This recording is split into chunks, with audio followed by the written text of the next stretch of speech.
En este tutorial yo te enseñaré a hacer un truco para el juego gato, como le digan.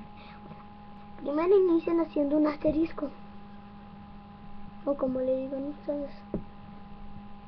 Bueno, entonces ustedes siempre inician primero y como les gusta, pues ponen aquí. Si su oponente ponen aquí, ustedes van a poner aquí o acá.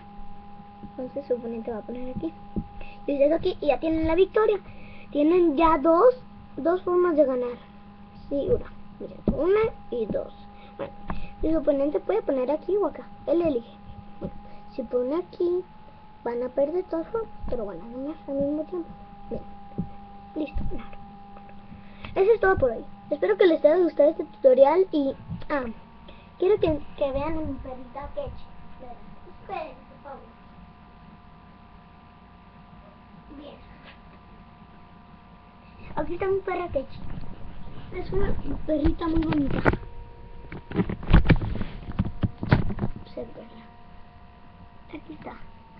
Kechi. Es mi perra. Ya sé. Y aquí estoy yo. Aquí está el video. Bueno, espero que les haya gustado este tutorial. Así que, chao.